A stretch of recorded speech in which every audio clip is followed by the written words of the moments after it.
welcome to your award-winning The Reasons I'm Broke podcast, bringing you the reasons we're broke every single week through news and headlines, ranging from comics, movies, TV, video games, and more.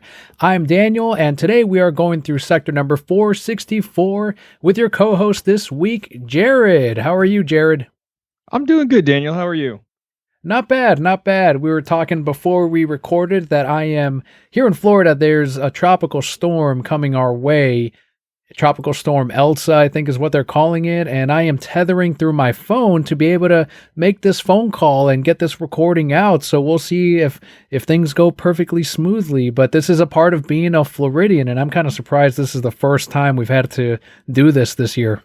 Yeah, honestly it is. It's especially with what they expected the hurricane season to look like. It's been pretty calm so far. We make the joke every year that Bobby, you said it already, that Bobby's probably already, he has all his jugs of water and he's got his hurricane shelter already fully stocked up. He's got his board games all ready to go. In fact, right now he's probably, he's under candlelight just to preserve all the power and make sure nothing goes wrong. He kind of over prepares. That's kind of the ongoing joke in our Discord and on Twitter. No matter what it is, whether it's a hurricane or COVID, over prepares completely, and I'm sure this is no exception for him. No, I'm sure it's not. Actually, what's funny is I was watching. Apparently, for people who build like doomsday shelters, there's two companies that are like kind of like they've got like a rivalry going, and I couldn't help to wonder which one he'd go with. And what are the choices? What are the options? Well, they both do. I'm trying to remember the names. They both do the underground, like built out of like welded steel with like a hatch and everything. I'm sure Bobby already has the info. I'm gonna next time he's on, I gotta ask him for all this info because if anyone's gonna get me all prepared, we've got to know. Yeah, we have to know. I think one is called like Rising S. I'm sure the S stands for shit. I can't imagine it being anything else. Yeah, it's got to be. And then the other one is Atlas. Is the name of the other company. Atlas sounds a little. Yeah, they both do these underground ones. It sounds a little more, robust. See, if I'm going to pick like a true American, spare $60,000. I'm going to pick the Rising S because Atlas sounds too Big Brother and large government type of thing. So I'm going with the Rising S personally if I had to choose one of these. Well, I mean, it's funny too because like you get these two companies and they both just talk about how the other one leaks and like this, that, and the other thing, and then they have these rebuttal videos on YouTube where, oh no, ours doesn't leak, theirs leaks. Look at the rust. We found this one from 5 years ago that they put in like all kinds of. It's literally like car companies going at each other, but like doomsday bunkers. That's amazing. I like it. To anyone that is on YouTube, you can find a rivalry for anything. Probably, yeah. To anyone who's new to the podcast, the way we format this show is we go through some news, all of the headlines for the week. We're going to talk about the podcast awards since we're going to try to get nominated once again, going 5 for 5 for the podcast awards this year. Then we're going to end it with the return of the Brocat Block, which is what's been going on with Jarrod and I this week or this month, since we do have a variety of co-hosts. And that's how we'll close out the episode. So let's jump into the first headline.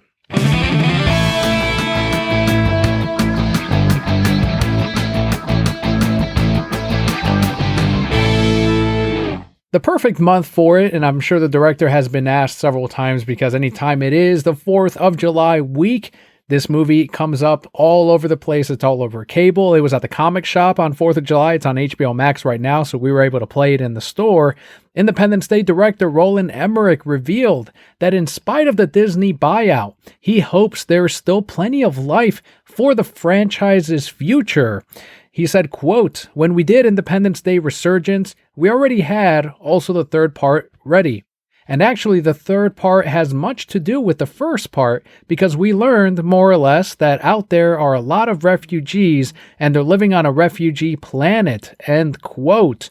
What do you think, Jarrod? Can they still get some more out of this franchise? It's honestly kind of debatable. Like, I love the first movie. The second movie, I'm gonna be honest, I watched the trailers and I'm like, this is just not for me. So I haven't watched it. I mean, I'd be kind of curious if they did decide they were going to come out with a fourth one. I'd probably go back and watch the second just to, kind of get the idea. But I don't know, the first one seems kind of conclusive.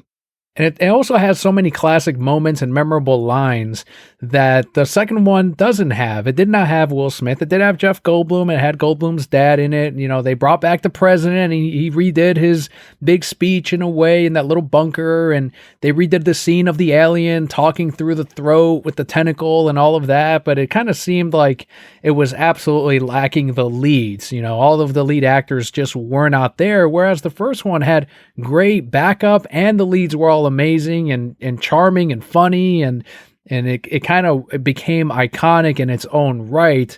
That and I don't know how Resurgence did, but I guess if it made enough money, sure, but you got to get Will Smith back in there. You got to pull a Fast and Furious and fake his death and put him back in the third one. Honestly, they don't even have to explain it.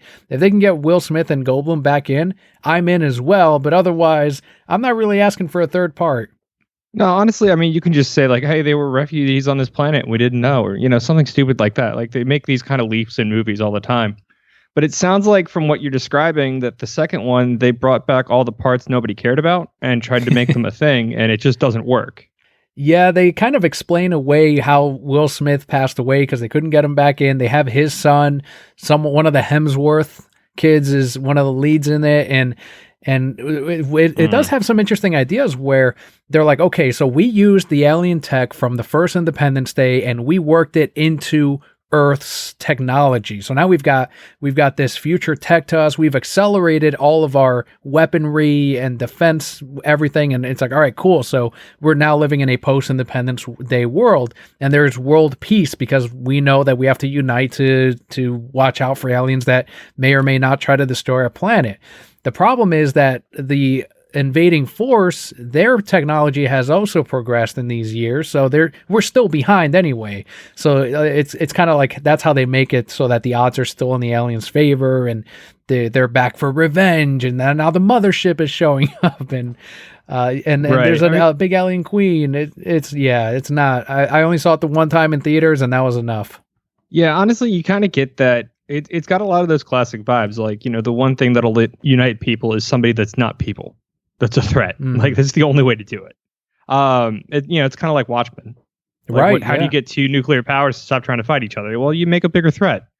I mean, let's face it. If we did find alien stuff, like, we would try to integrate it into our stuff and, you know, make our stuff better, whether or not we actually thought there was a future threat or not.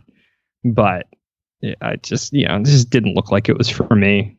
This is a little bit off topic, but did you get a chance to see the document reveals about, you know, NASA and UFOs and all of that stuff? I did see some of them. Honestly, I'm a little confused because they're like, we've got all these documents. They're like, yeah, we don't know what it is. Right. Like, and that by definition is like an unidentified flying object. So, I mean, yeah, it is a UFO, but like, why release it if you have no answers at all other than like, it looks like a distraction from what? I don't know. But, you know, you got things escalating over in China where they've got news that they're building like 100 new nuclear silos over in the desert and stuff like that. And they're like, hey, look, UFO stuff. And it just, you know, it doesn't play. And it also seemed like most of us it flew under the radar. I feel like it didn't really trend on Twitter all over the place. It was just kind of like, yeah, we all have our shit to deal with right now. That's fine. Until you show us a fucking alien, great. But otherwise, we know there's flying shit that we can't explain. Right. No, we've known this for a long time. Like, it's not new. I mean, basically, if you want to go with one theory, it's been basically since we, you know, nuked Japan. Like, that's when stuff started kind of, well, that's when a lot of the reporting started. Like, I wouldn't say that like all of them were, but like, if you look into it, like the frequency kicked up, which the theory behind that is like, you know, they saw that like we're now in a nuclear age or something. Like, for people that can travel across the universe, like, that's not a big deal, I would feel like, because, you know, we've been in it for how many years and we still can't do that. So like, We're not there, but like, that's the theory, is that like, oh, they saw how we can split an atom and make a big explosion. I'm like, well, we're making big explosions about anything we could find for, you know, centuries. That's true. That's true. Kind of what we do. Absolutely. As far as the future of Emmerich, he has an upcoming film. It's called Moonfall, and I love the premise of this. I think I'm in. A mysterious force knocks the moon from its orbit around Earth and sends it hurtling on a collision course with life as we know it. It's expected to hit theaters on February 4th of next year. Yeah, I guess very similar to Armageddon or some of those other 90s. But this is all he's got. And I'm like, you know what? I'm rooting for you, man. I think I'll be there for it. Honestly, like I'm kind of there for it too. Like there's a lot of, if nothing else, like a really good destruction movie, like disaster movie kind of thing. There's a lot you can play with the moon because, you know, you've got tides and it getting closer, you know, it causes tsunamis and, you know, all kinds of crazy stuff that could happen other than the main event of it just like, you know, bamming into the earth, for lack of a better term. So I mean, it could be interesting. I'm not expecting, you know, like an Oscar nominated like drama out of it or anything, but you know, for what it is, it looks like it could be pretty good. Yeah, I hope so too. I got to look at the leads again. They didn't look, they weren't no name actors from what I remember seeing the one cast passing. I know that annoying guy from Ant-Man, Pena, I forget his last name, but he's in it, so he's probably going to be the comedic relief. But yeah, we'll see. I'm excited to see what else he does. I think there's still a place for disaster movies in cinema, and especially if you have someone like Emmerich, who we know does it well. Why not? Let's see what Roland can do. Yeah, I mean, it looks like not any no name, but nobody that you'd really. Well, Halle Berry's in it. Donald Sutherland, but I mean, he's kind of past his. Like, honestly, his best role was The Italian Job, and he was in it for all of 5 minutes. But it's some people you know, and I mean it's going to bring some people in. I don't think that it doesn't look incredibly high budget though. Yeah, so I guess they can't split the moon in half like in Armageddon so that the orbit kind of passes the Earth or anything like that.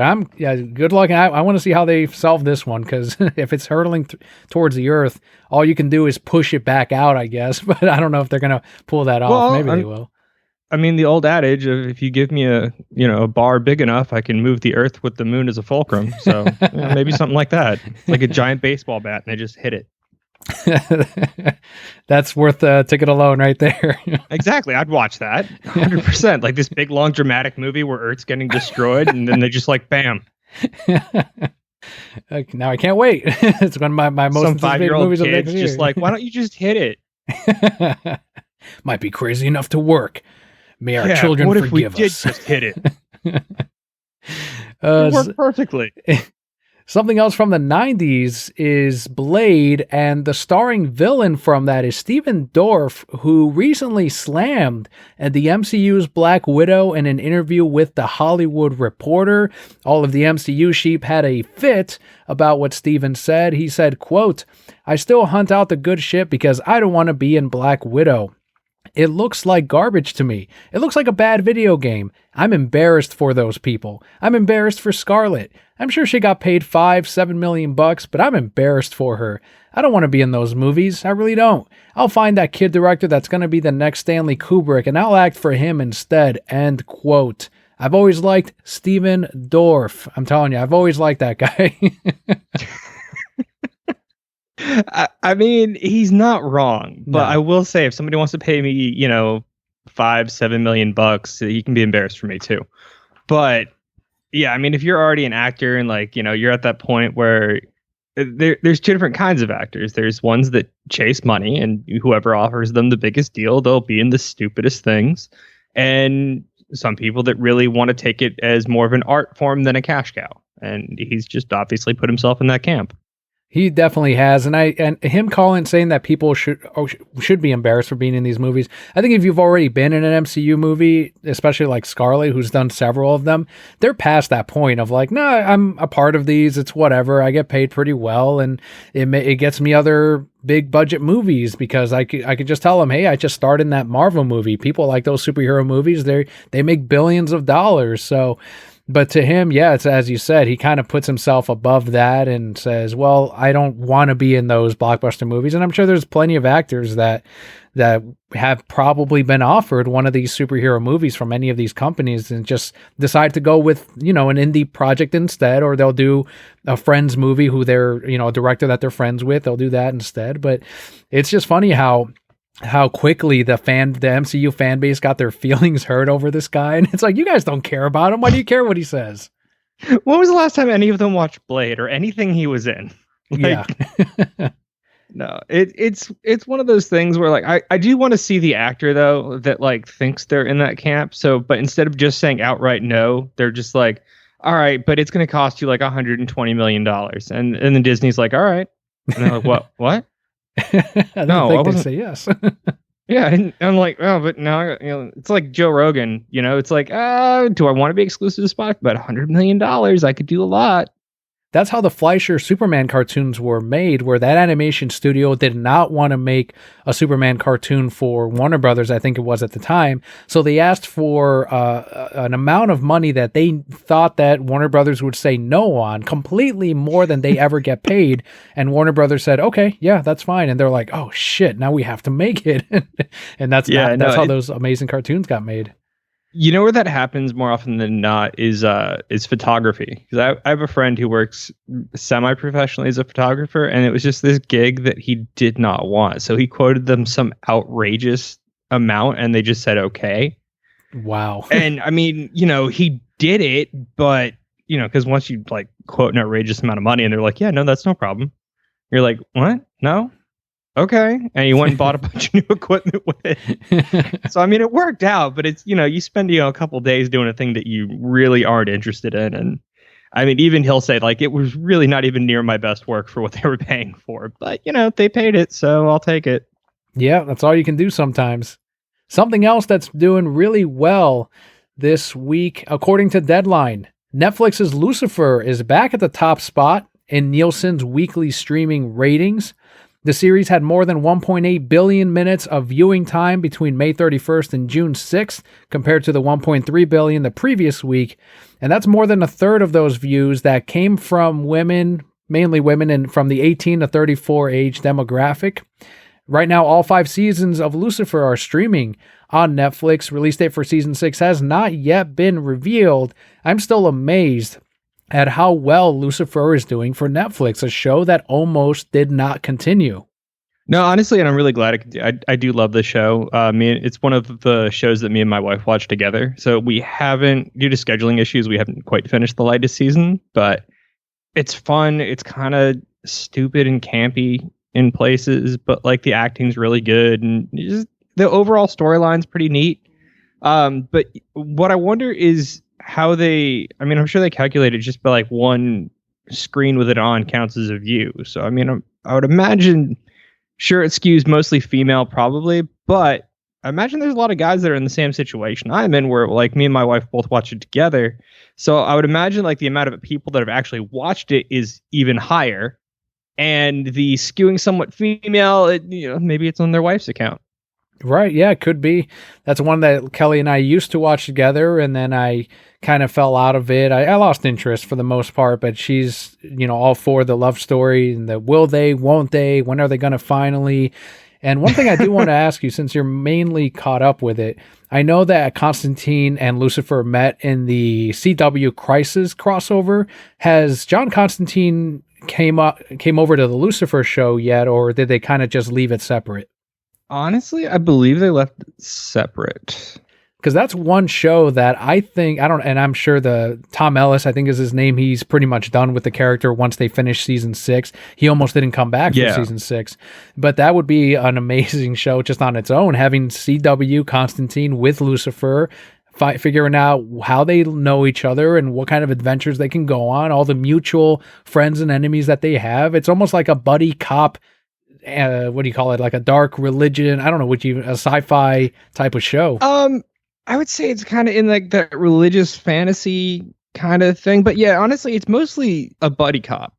Yeah, like it's just it's him, and he does his like Lucifer thing, and like the larger story is obviously of a much greater magnitude than like Psych was or anything like that, because you've got his relatives who are angels and God and whatnot.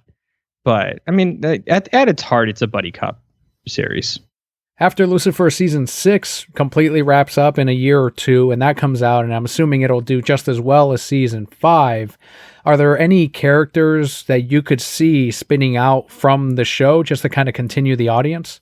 I honestly hope not. Okay. Like I'm not a huge fan of spin-offs, and I think if they close the story properly, like it's not something that's needed. Lucifer was a time and a place, and that's where it should kind of stay. Like Okay, the only gotcha. spin-off I've ever really liked was Frasier. Yeah, that was, and I guess Parks and Recs And- was almost an Office spin-off, but it kind of became its own thing. right. It was actually kind of meant to be an Office spin-off, but then it did become its own thing, which I'm glad for because I think they did a lot more with that show than they could have if it was just like a strictly Office spin-off. Like it's obviously you can see the influences, but it's its own thing, which is the way I kind of prefer it. And honestly, thinking back to it, I'm pretty sure I watched Frasier before I watched Cheers. I had no idea it was a spinoff. Yeah, that was one that I almost finished Cheers, and then we lost Hulu. And then I started a little bit of Frasier, but I got up to the point where Frasier made his way into Cheers. But I was fortunate to see Cheers first and then Frasier, but it's only because when I was a kid, Frasier would come on, and to me it was a boring show, and I don't know why I could watch other things like I guess Seinfeld is more entertaining in a way, but I guess the humor is more adult in Frasier than in things like Seinfeld that I did watch as a kid and teenager. Yeah, I mean, honestly, I watched it as a kid because my mom loved it. Like she would watch it, and you're kind of just in the room when your parents are watching something. You kind of like pick it up. It's like I have like a fading like in and out kind of appreciation for soap operas because she watched them all the time when I was a kid. Like I can't sit down and watch an episode, but my wife's into them now. So like she'll talk about something. I'm like, oh yeah, no, I remember. Let's see, my mom talking about that character 20 years ago. Oh, they're still alive. That's so weird. Yeah, some of the what's the Restless and the I don't know what do you call it, but that thing's still Young been and the going on, right? Restless. Yeah. I think that one actually went off. The one she watches, I think, is called General Hospital. And I remember my mom watching it, and I had to explain to her that at some point there was a guy who was playing a character who used to play a different character. They just love this actor because apparently they brought him back like 6 different times after his like character dies, and he just comes in a new thing, and there'll be like a moment where they're like, "Oh, you look familiar," and I don't know why. And I'm like, "It's the same guy." But he used to actually, there was a spinoff to that. I think it was like Port Charles, which is the city that they're in. But it was like a weird dark fantasy thing where like he was a vampire and creating a coven and all this weird stuff that was happening like at night. And then General Hospital is like what happened during the day with like your mob bosses and like hospital administrators and stuff like that. And I'm like, they don't have any idea that there's like a vampire running around the same town. Like this makes no sense. But soap opera, it's like half a step below Hallmark movie writing. Yeah, well, and you're a fan of those, aren't you? I am. I love them. That's perfect, yeah. And you can sit down. I love that you can sit down in the middle of any one and immediately figure out the storyline because it's always like young career girl who like ignored Christmas forever. And then like she meets a farmer guy who loves Christmas and the town's like, hey, you've never had Christmas? Have some Christmas. And that's the end of it. And she falls in love and leaves her high powered career. It's oddly the most anti-feminist thing you've ever seen, but women just love these movies. That's true. Yeah, I didn't even think about that. That's really interesting because they are incredibly popular. I didn't even think they're insanely popular, and they literally are the whole storyline every time is woman who has a successful career leaves successful career for down home country bumpkin. And it's like, almost a that's season the whole for it. thing. Yeah. Yeah.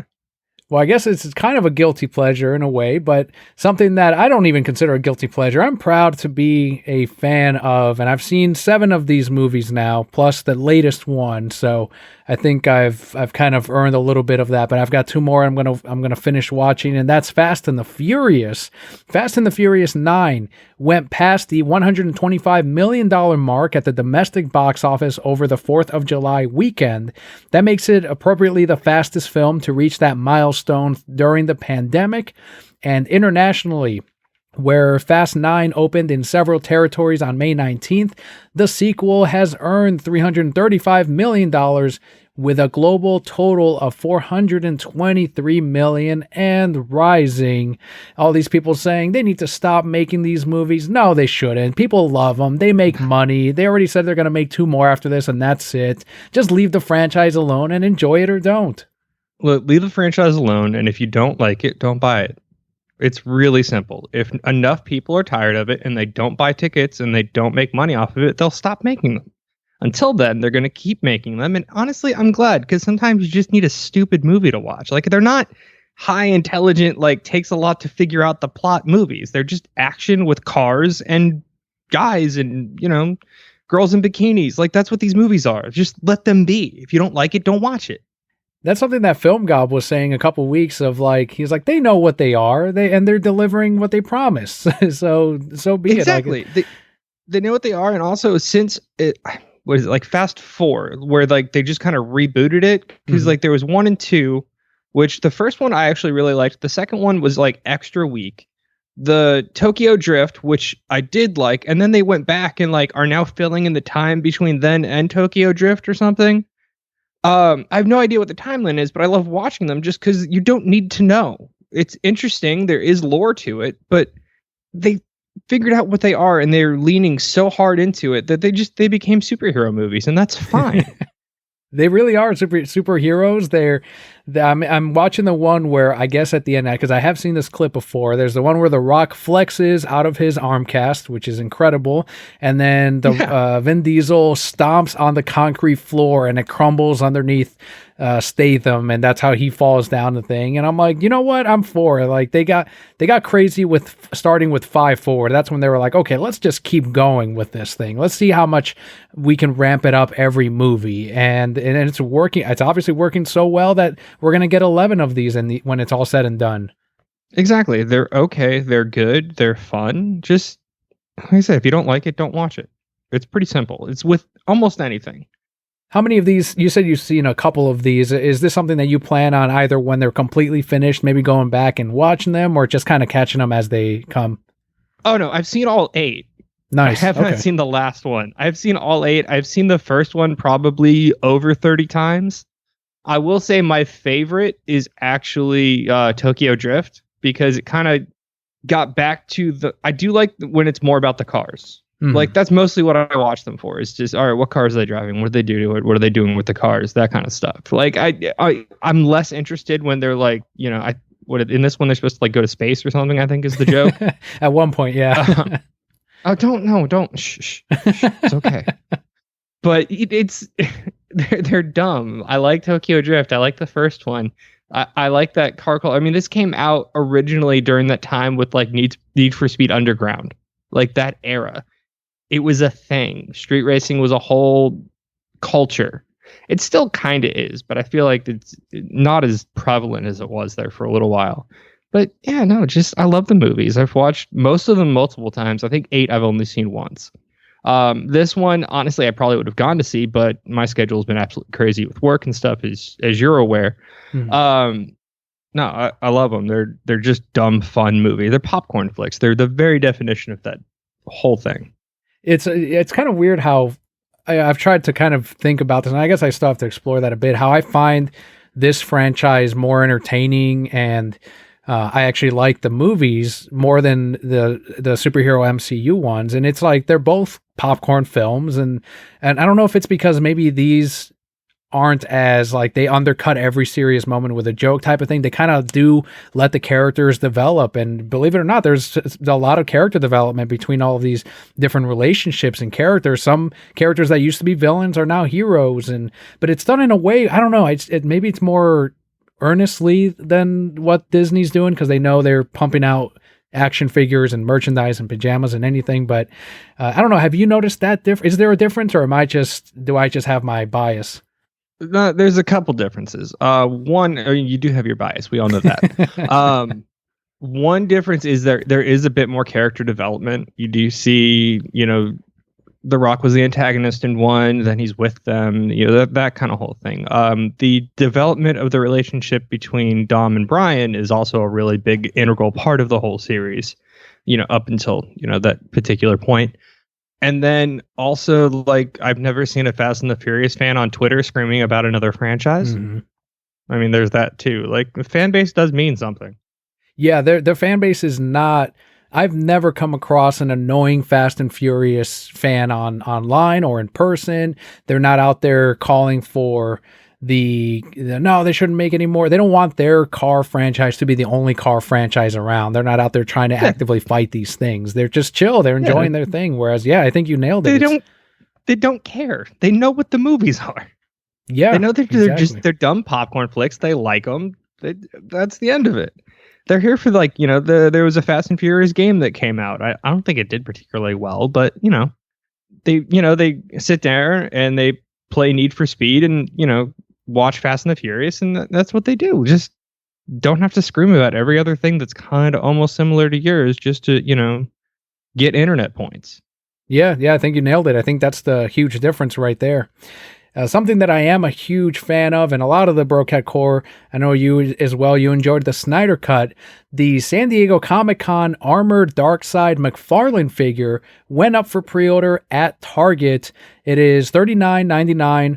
It's basically the same molding as McFarlane's Uxas, except they put the armor on him. He still has the weapon, and then it looks like there's like a little bit of a background card or something. It was a little hard to tell, but as soon as they went up, I pre-ordered it, and it's one of those things where I'm personally putting my money where my mouth is of, if you guys release the Snyder Cut, you bet we're going to be out there and supporting it. Okay, well, now's the time for me to go out there and support it. Like, I bought every version of the movie that I could, the DVD, the Blu-ray, the 4K, the trilogy box set, and now this action figure of Darkseid from the Snyder Cut, because while I do have faith that we're going to restore the Snyderverse and we're going to get that, Film Gob 2 weeks ago said that is already going to happen, that they approved those plans back in March.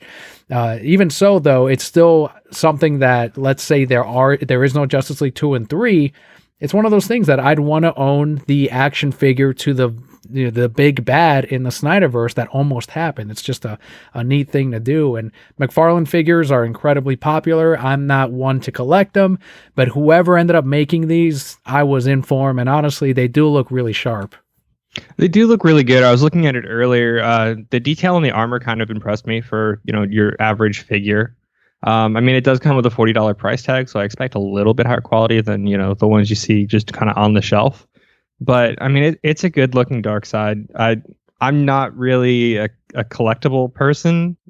It's the same with video games. I'm mostly digital, things like that. But I really do hope it sells well. Yeah, I'm curious if they're going to hit Target by the time they release. I know Scott and I usually go there. And so far, the regular figures are set to hit comic shops in August. I know some parts of the world have already started getting the standard Snyder Cut McFarlane figures. So within the next 2 months, we should start seeing these roll into stores. And more Snyder Cut news here, as the great Hideo Kojima took to Twitter to analyze and praise Zack Snyder's Justice League as he watched his Blu-ray copy of the film. He had put in disc 2 and he was watching that earlier this week. And he said, quote, "It's not so much a Snyder Cut as it is a Snyder universe in every way, for better or worse. For him, this is justice," end quote. He also tweeted in support of Army of the Dead when that released on Netflix. Kojima, I don't know how familiar you are with how he developed his earlier games, but he is big on trying to bring that cinematic experience to his games, and he's big on film, and that's something that he used to constantly talk about in his interviews. And it's kind of neat to see that he clearly liked these movies, because as his Twitter usually goes, if he doesn't like a movie, he'll just say, "Oh, I saw the movie," and he'll leave it at that. But when he starts analyzing it, that's when it's like, okay, so he enjoyed the movie, and it kind of came out of nowhere, and it trended, and it got all over a couple different websites. It got the other fan base a little bit riled up, like, well, his games aren't that good anyway. And it was cool. And I was like, Kojima, fucking of course. And people are saying talent recognizing talent, and this is a good example of that. Yeah, no, honestly, like Kojima liking the Snyder Cut, that's not surprising at all. It seems like it'd be something right up his alley. I honestly, he's a movie director that got stuck in games, I feel like. Like he loves movies. You see him hanging out with actors all the time and bringing them into his game when he can. Like with Death Stranding, he brought what's his name, the guy from Boondock Saints. Oh yeah, he's also in The Walking Dead. Yeah, I guess he is in that too. It's fine. But he does this a lot, and if you look at his games, they are very cinematic. Like I feel like somebody should just let him make a movie. Like let him and Zach partner up on some kind of story. I think that'd be great. Like, if Netflix wants to go ahead and throw money at stuff. That's what people were saying in the comments of, why don't we get Zach to do a Metal Gear game with Kojima? and I don't know if they're already making one though. Have they ever adapted any of Kojima's? Yeah, go ahead. Here's the Metal Gear, the franchise is, I think, owned by Konami, if I'm not mistaken. He left. So he's his own independent person now. So I don't know that he could, but honestly, like, yeah, like a Kojima, Zack Snyder collab on a Metal Gear movie would be probably the best way to do it. Hideo's latest video game is Death Stranding. You had mentioned that earlier. Is that one that you've played? I played a little bit of it. I'm not a PlayStation person. I keep meaning to, like, I think it's either out or coming out on PC soon. I keep meaning to pick it up, but I do enjoy his games quite a bit. I really like the whole Metal Gear series. He's very good at storytelling, which I think would translate really well into him doing some stuff with movies or maybe a TV series or something. Yeah, hopefully he gets a chance to work on that before he ends up retiring from the industry, whether it's the gaming one or the film industry. So we'll see what his plans are over the next couple of years. We do have a little bit of comic book news too, as what could have been with comic artist Freddie Williams II, who worked on the Batman TMNT crossovers, revealed on Facebook concept artwork for a TMNT He-Man crossover that never happened. He said on Facebook, quote, "Masters of the Universe Leonardo pencil study from the ill-fated He-Man TMNT crossover that got delayed twice, then outright canceled over a year ago," end quote.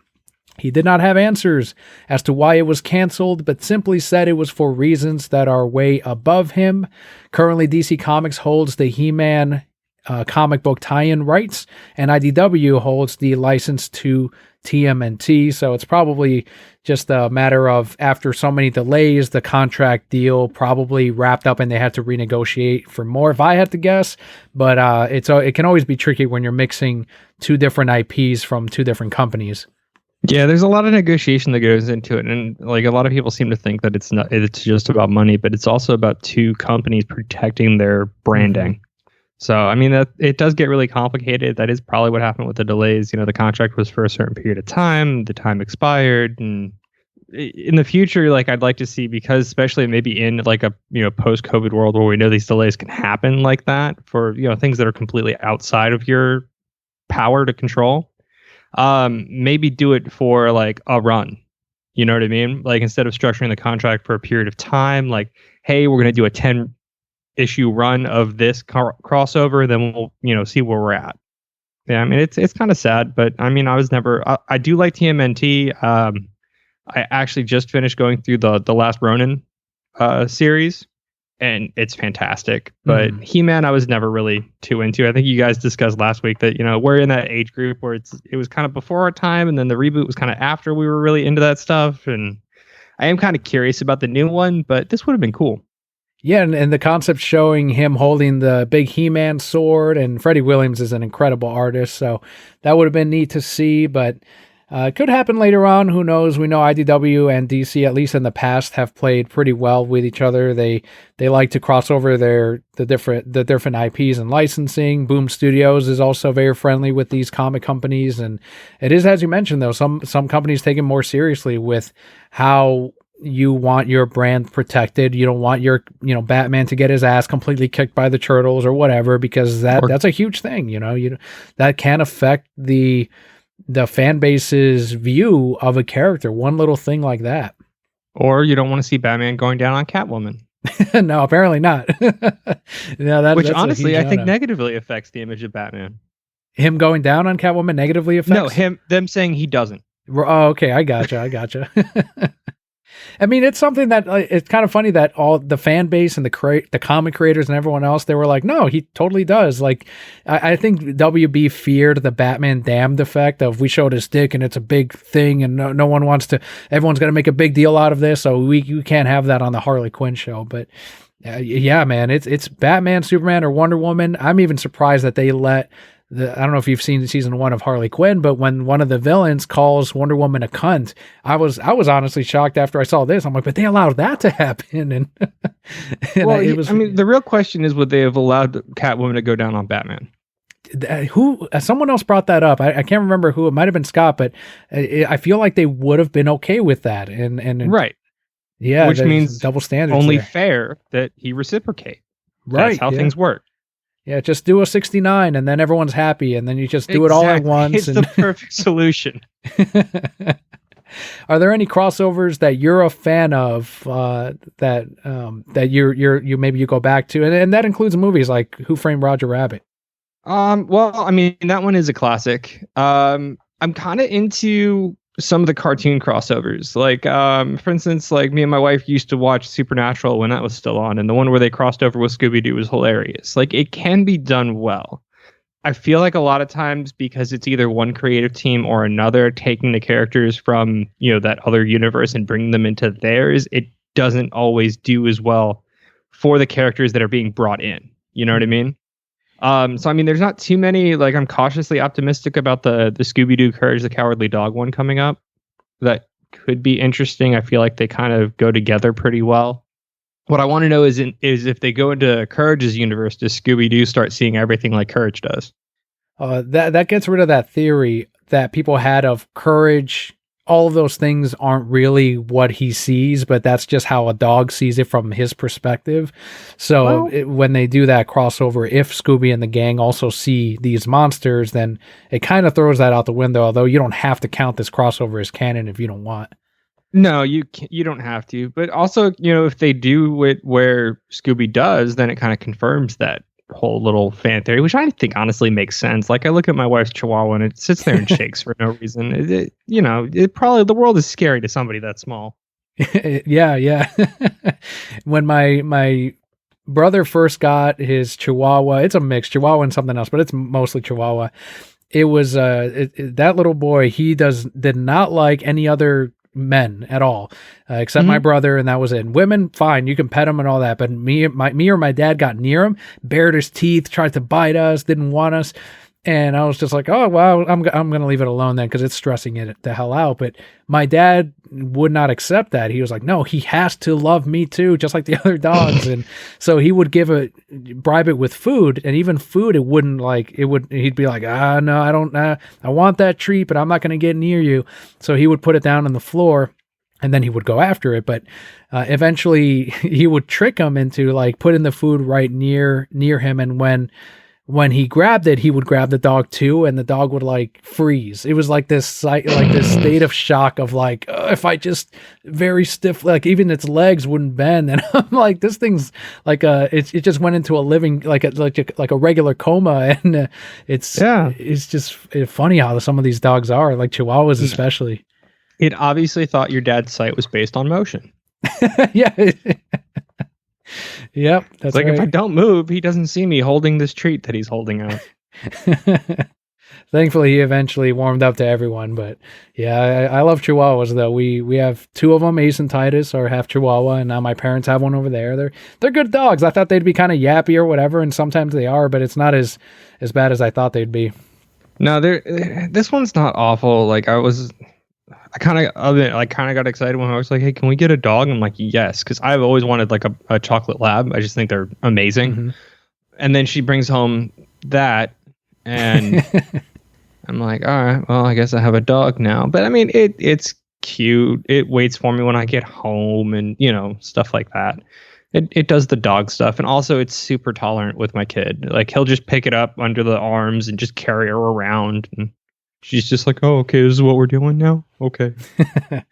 Yeah, that's all you can ask for, especially with some of the smaller dogs. Sometimes they're not great with kids, but if you luck out with that, then that's another bonus right there. Yeah, exactly. Like, that was the main concern. But yeah, no, Chihuahuas have this reputation, but if most of them are okay. I don't consider them dogs, but they're okay. That right there does wrap up the news portion of today's episode. We do want to remind everyone this month that we are all going for the 2021 Podcast Awards. Right now, we're just focusing on getting nominated for the 5th year in a row. If you head on over to podcastawards.com And all you need is an email address. It asks you for a login. If you don't already have it from last year, you can log in again, just like last year if you voted for us last year or the year before. But otherwise, we're under People's Choice and Games and Hobbies. If we get enough votes under those two categories, then we will get nominated in either one or the other. So we're trying again. That's the focus. And then when that wraps up at the end of this month, then I believe in August they announce the nominees, and that's when we'll kind of focus on just hoping that the voters that do get chosen to vote on this year's podcast awards choose us under either one of those categories. But right now, we're just looking to get nominated, and hopefully we bring you enough value each week that you consider heading on over to, once again, podcastawards.com. The Reasons I'm Broke under Games and Hobbies and under People's Choice. Absolutely. I mean, it's kind of weird. I did do the nomination already. It's got to be honestly kind of weird that you go and nominate yourself, but Yeah, why not? Everyone else is doing it. Yeah, but it's the first time I've done it. I'm like, this feels weird. It's kind of like, during the class election, you're like, I vote for me. Yeah. It's what's going to be great is I really do. And you are all already a part, obviously, of an award-winning podcast, but to be nominated, it would just be awesome. Like, I would feel great for everyone that if we can all get nominated this year would be awesome. It's a cool thing. And I know, like, award is an award. As long as I'm having fun, then whatever. But it's just a nice confirmation that we're going in the right direction, especially since the show changed format quite a bit this year. And I don't know, like, it'd be really cool. And I'm excited to see if we make it this year. Yeah, no, it is really cool. And it would be really kind of a nice affirmation. You know what I mean? Like, it is like, we all enjoy doing the show. We like talking to you guys and hanging out. And, even when we're not doing the show, we spend most of our time connected to Discord in one way or the other. Yeah, no, it would just be a super cool, like, affirmation that, this is working. You know what I mean? Which I feel like it is, but it's nice to have outside opinions. Absolutely. Yep, absolutely. And the last thing that we're going to go to this week is the return of the Brocat Block. This is the part where Papa Kelly and I used to do it at the very end. It used to be her favorite segment, but you reminded me on Discord that I'm like, yeah, we haven't done the Brocat Block. You were talking about you really enjoyed some of the tangents that went on in last week's. And I'm like, yeah, that feels more natural too on top of that. But I'm like, it reminded me that we haven't had this segment on here, which is the section where you get to know who you're listening to right now. And today it's Jarrod and myself, and it's mainly what's been going on in our week and our month. So it's not related to necessarily games or the Snyderverse or comics or anything. So that is the news portion. In case you wanted to tune out now and head on over to next week, that's great. But otherwise, let's head into the Brocat Block. What's been going on with since the last time I talked to you, Jarrod? Oh man. I guess, like, the biggest thing is, so I took this new position at work where I'm actually checking, instead of kind of cleaning up or supporting the selectors going through and picking up their items to send off to the stores. I work at a large grocery store in distribution.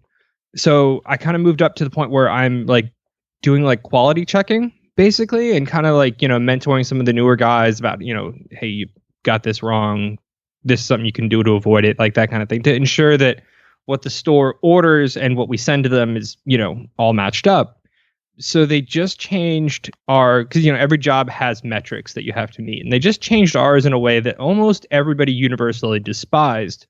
But, we're kind of figuring out the system and things like that. But the way that it kind of weighted everything was the more small orders that you checked, the better numbers you got. But then, you get yelled at for not doing the large orders. So, okay, well, then make the large orders worth our time was basically our argument. So they brought in the engineer person who came up with the new system. And they sat us all down, had a meeting, and we asked 3 questions. And the answer we got all 3 times was, well, that's accounted for. Okay. So we all just kind of stopped asking questions. And she goes, you guys really aren't asking that many questions, as she's going through this whole thing. And I just, in my head, I thought, well, that's because we keep getting the same answer from you no matter what we ask. And apparently I also said that out loud at the exact same time, which happens to me occasionally, but usually in the worst situations. She just kind of, like, got this stare. And all I hear is chuckling from every one of my like the managers and stuff. So it went over good because it turns out they all don't like her either. The way I can best describe her is I'm sure she's she's an engineer. She's very analytical. I'm sure she's very good at her job. There's a reason she's doing that and I'm not. But she does not speak person. And when you're presenting information to people, she's, a good engineer with the bedside manner of a mortician is the best way I can think of to describe it. And it just, nobody left out of that meeting feeling better about anything. So the new catchphrase at work is "it's accounted for." Of course it is. Yeah. Like anytime anybody has an issue, like, oh, it's accounted for. It's fine. Don't you love it when they decide to, well, we're going to do things this way now, but we're also going to rank you on that. So make sure you get your numbers in. And it's given me Vietnam flashbacks to GameStop, where, well, now we're going to measure not only pre-orders and the GameStop card, but also this GameStop credit card. And it's like, Jesus, where do these fucking giant companies get these ideas from? Like these number crunching. Well, it's usually from some guy sitting at a desk who has never worked in a store in his life. Yep. And just goes, hey, wouldn't it be cool if we could get them to do this? And then we're not going to pay them anymore for it. So it's fine if it doesn't work out. Yeah, it's always insane to me how that stuff happens. And what are you guys doing otherwise? Just kind of dealing with it as best you can and kind of going with the flow? Oh yeah, no. We're actually working on me and a couple of the other guys came up with a proposal where like, well, look, if you want us to check large orders, why don't we just get rated on cases for the night? Because basically what it came down to was, all right, I can get my percent, which would be meeting the metrics that they want for the day, or I can not get yelled at. And I mean, I can get yelled at, but if I don't hit the metrics, then I get written up, but I'd rather not get written up than get yelled at. So you just get yelled at once a day and, you get done with it. So it really wasn't affecting anybody anymore. But this way we can go through and actually check, basically we're basing it on, there's a certain percentage of amount of items that go out the door that we're supposed to have checked. So we just take the amount of items that go out the door and then split that among all the people doing the checking and go, okay, well, we hit that number. Mm-hmm. And then also allows us to have more time to hit the other numbers, like finding out where the errors are coming from. Is it the selector, or did somebody put something in the wrong spot, or whatever the case may be. Gotcha. Yeah, so. I relate to some of those work changes. One of the things that we went through a couple of months ago, and I really struggled with it, was and it's because I, once again, worked at GameStop. So I saw I went through these problems already that we're about to go through, and that's inventorying every item in the store and then having an automated reordering system with the distributors. So, for example, anyone that doesn't work retail or has never worked retail, if I have a volume 1 of Demon Slayer and I put in the computer, okay, well, I want 2 on the shelves at all times. So when it hits the threshold of either 1 or 0 copies based on sold items, then it'll automatically put in a copy or 2 to meet that 2 copy threshold in the next order. So we were doing that with every item in the store, and not everything has a reorder point, but the popular items that we want to have in store is going to have that. What I ran into at GameStop is whenever something was not counted, when we did our regular inventory counts, but then we found that later we would then already have extra product coming in because someone didn't scan it right or it didn't get counted the first time. So it's something that I really struggled with, because it's like, okay, great. Now we have 3 copies of this thing, whereas normally I'd only want 1 copy because the item was back ordered. Or the issue I'm running into now is after 4 weeks, the system archives the old order and it says, okay, this item is no longer on order. We still need ×1 of that item. So let me put that into the reorder. So then what happens is 3 months, the distributor still says, the distributor goes, okay, so they're adding another one now onto their order. So when that item comes back in print, we can now send them 2, whereas the system thinks it's only asking for 1. So I have a lot of books and items that are like, okay, now I have 3 of that thing. But it was one of those things where I was outraged for like a month as I but then I was finding like, you know what? It's not my money, and I can blame the system. It's not my fault. I've done my kicking and stomping and screaming. At the end of the day, I'm being paid to do these things. So I had to go through my crying period though. I had to act like a 2-year-old because that's who I am. No, you always have those. Everybody's got that period. Sometimes people just do it quietly. It's all good. Right. But yeah, no, it's inventory management is ironically one of the places at work that I'm trying to get into. It's such a pain. Yeah, it's not fun. It's not fun, that's for sure. Outside of that, how'd you spend your 4th of July? I actually was at work. So, yeah, same here. Yeah.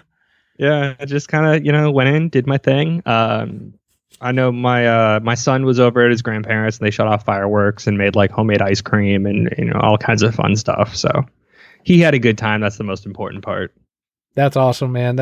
Are his grandparents, your parents, or her parents, are they nearby where he can see them pretty often? Oh no, he sees them almost daily. Oh, that's good.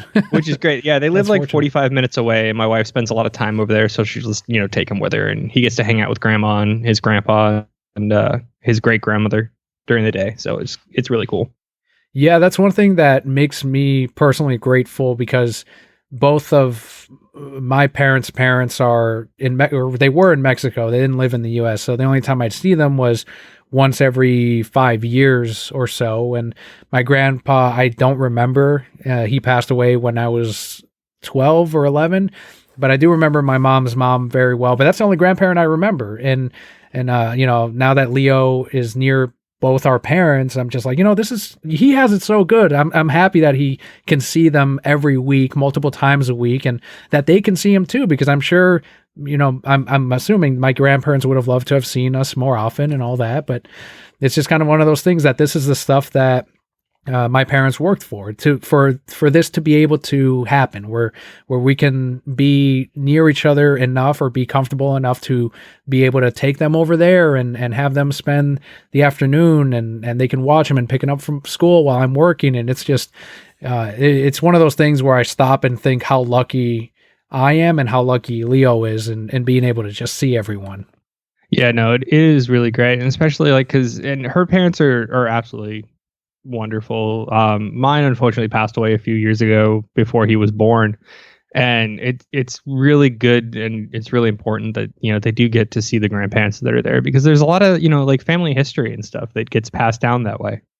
It's another thing too that the grandparents want to see the grandkids or the grandkid, because I know I have a friend of mine who says, I'm not rushing for my kids to have kids because I put in my times. Not everyone wants to be a grandparent right away. And I was fortunate that my parents they want to see them more and they're into it. And it's kind of like they're getting another shot at doing the parenting thing, but only the fun parts, not having to do all the disciplining and all that. So that's yet another thing that it's like, oh, thank God. Good thing it worked honestly out.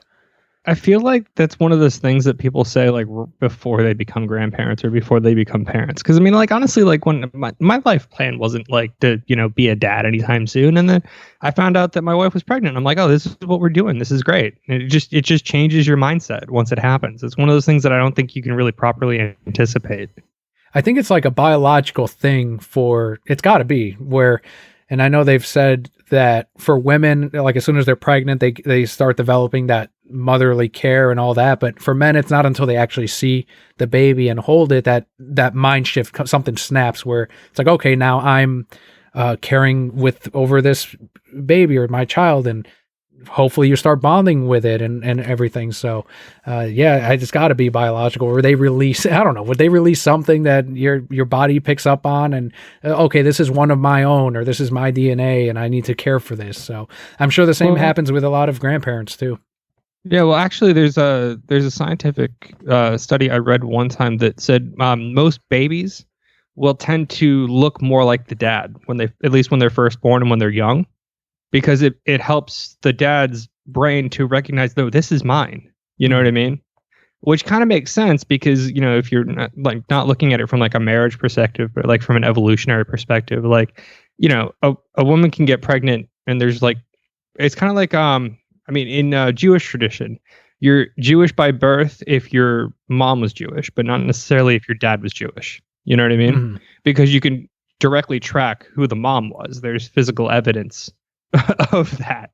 Right. But that's why like young kids tend to like when like my son looks, he's a mini me. It's insane.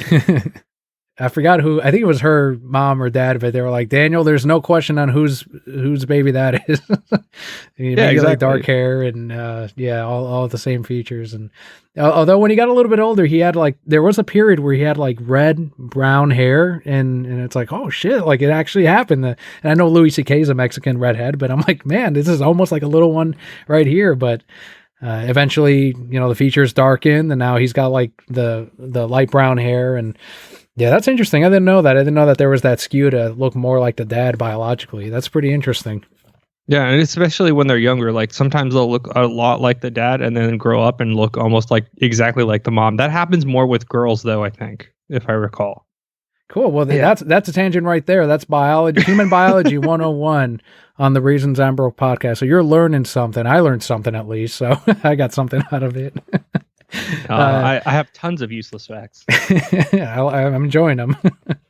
Anything else you wanted to cover about your month or week before we wrap up? No, it's just pretty much been work, take care of the kid, take care of the wife, all that good stuff.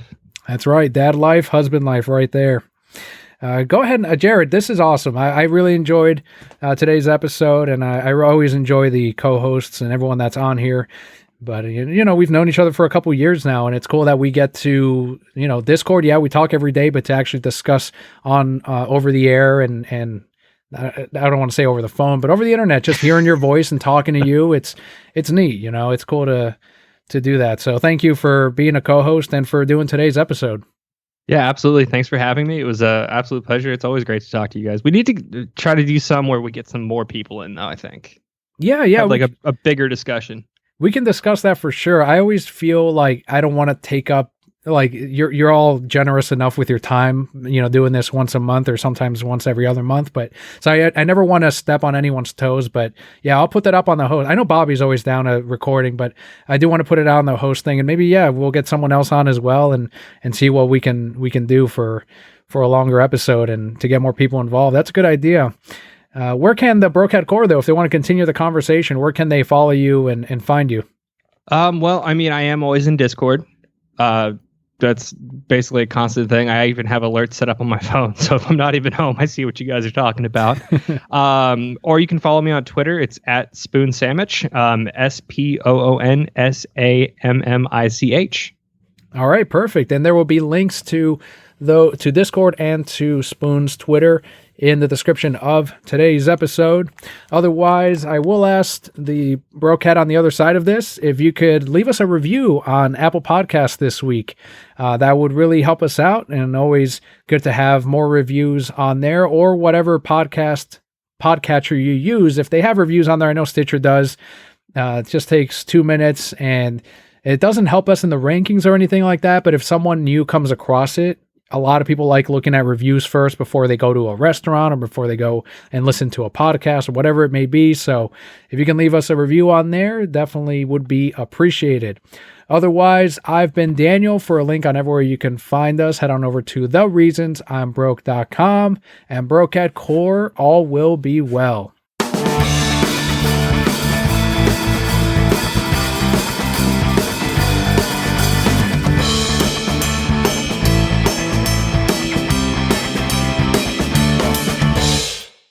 Hey, have you ever watched Stargate SG-1?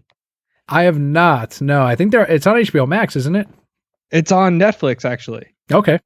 I watched it's one of those things where like how I kind of also caught like Star Trek, like piece at a time. Kind of as a kid, it would be on because you couldn't like binge watch anything back then. Right. Yeah. But I had no idea. I just started watching it. I'm in like the second season now, and there's like an actual storyline. Is it worth watching? I honestly think so. If you're into like that, like sci-fi fantasy, but also enjoy like mythology and like ancient cultures, because that's kind of a big thing. Like most of the worlds they go to are based off of like some kind of like, there's one where it's like Greek culture and one where it's like the ancient Egyptians and Vikings and stuff like that. But there's actually like, I don't want to like give it away, but there's actually like a storyline reason why they're all like that.